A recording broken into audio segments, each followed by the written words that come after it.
85% of you guys are not subscribed. So if you're liking the content and enjoying the show, please make sure you subscribe down below. It'll truly, truly mean the world.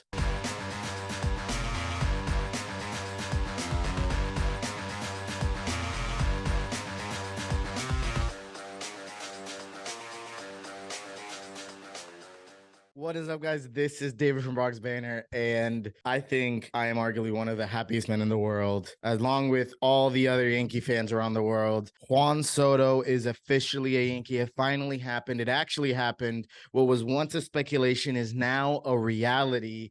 As of yesterday, all day, we were being teased and played with all the reporters coming out saying that it's official and it's pending medicals and there's things that are being worked out, then being left ghosted for a couple of hours with no update or no news. And then I believe it was as of around 10 p.m., a little after 10 p.m., almost 10:30, Joel Sherman came out and officially announced that the deal is done, it's finalized, and it is official that Juan Soto is going to be a New York Yankee in 2024. Wow. Shout out to all the other content creators that were doing live streams. Shout out to Pinstripe Strong. Shout out to NYYU Underground. You guys are amazing. Literally streaming all day. Shout out to you guys. I have no doubt most of you are probably already subscribed to them, but if you're not, check them out. They make amazing content. They were there the whole way until it was finally finalized. I was over at work, in and out of my shift, checking the live stream, checking out. So shout out to you guys. And it's just incredible to see that it has finally happened. Still almost doesn't feel real. It's not going to sink in until opening day when they announce that Juan Soto is in the lineup and they have him come out. Everyone cheering for him, everyone going crazy. Man, is this exciting. Now, Juan Soto is a New York Yankee. Along in the deal was we received Trent Grisham. For the whole package was for Randy Vasquez, Johnny Brito, Drew Thorpe, which kind of hurts. And what hurts more my heartstrings than anything else is seeing Kyle Higashioka go. Since 2008, he was in the organization. Now seeing him leave the organization hurts, but best wishes. Good luck to you, Kyle Higashioka. I know you're going to kill it out there in San Diego. They need a catcher, and they need you as their catcher. You also live fairly close to San Diego, growing up in California, so I'm happy for you. If there's any place I would want you to go, it's there. So I'm glad you went there, Higgy. And unfortunately, the guy that I was hoping wasn't going to be a part of this trade package, and I was being a little in denial, probably irrational, thinking that he wasn't going to be a part of this trade package. Michael King is being traded off as well.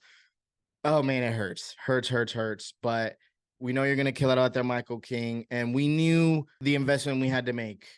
Jack Curry said it perfectly that in order to get a Hall of Fame caliber hitter such as Juan Soto, it's gonna cause some pain giving up some of the stuff we're gonna have to give up, and that definitely does hurt. But overall, I do think this does improve the team because I know we have a lot of pitching depth in our farm, and because we better get Yoshinobu Yamamoto if we're missing out on an arm like Michael King in our starting rotation next year.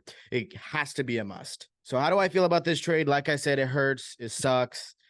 It's bittersweet. So excited to get Juan Soto. Ultimately, I think we all agreed year in and year out, yes, despite our pitching inconsistencies with Carlos Rodon, Nestor Cortez being injured, so on and so forth, Frankie Montas not living up to expectation, there's inconsistencies there, but it feels like the more severe inconsistencies that have shown in the playoffs were our offense. So I'm glad we were finally able to address that. I'm glad we were able to finally address left field. And so it was a sacrifice we had to make. And there are a lot of pitching arms out there in the free agent market that we are still able to cash in on and get. Of course, most notably Yamamoto. The Yankees seem very optimistic on acquiring him. But at the end of the day, I do see it being a fair trade from both sides. And now let's look at what this starting lineup should look like on opening day, assuming that they're not going to make any crazy offensive position player acquisitions in the rest of the offseason. I have the lineup as Alex Verdugo leading off and playing left field, Aaron Judge batting second, playing center field, Juan Soto batting third, playing right field. Now, stopping right there a little bit, addressing Juan Soto in the lineup, he has announced that he does prefer hitting third in the lineup. And I believe he even had a little bit of an issue with that playing on the Padres because they didn't want him to bat third too much. But he prefers batting third in the lineup, so let's definitely put him there. I do think he fits perfectly in there as well. And playing right field, if you don't know, again, like I mentioned before in past videos, he came up as a right fielder with the Nationals, and I believe Alex Verdugo and Aaron Judge both play better outfield than Juan Soto, and so we could put Juan Soto in right field. He's going to be right behind the bleacher creature, so that's going to be fun to see. So we have him shifting over to right field, Verdugo playing left, Judge playing center. Batting fourth is Anthony Rizzo. Batting fifth is Gleyber Torres. Stanton, LeMahieu or Peraza, but I think it came out officially that they plan on having LeMahieu at third base. So that does that mean that Peraza gets traded off?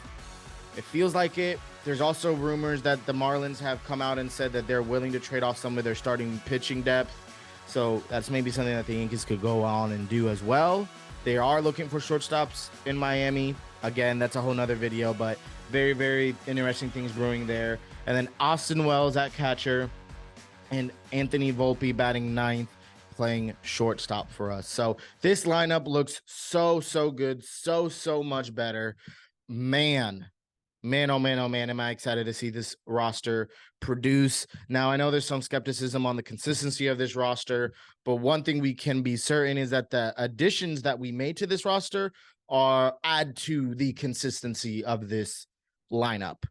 With Verdugo, he's a career 280 hitter, and then Juan Soto, just everyone knows about Juan Soto and what he can produce. So I'm very optimistic on what this lineup can produce, far more than last year's lineup. Maybe there's a little video there comparing what our lineups looked like last year versus what they're projected to look like this upcoming year. But man, no doubt that this Juan Soto trade was bound to happen.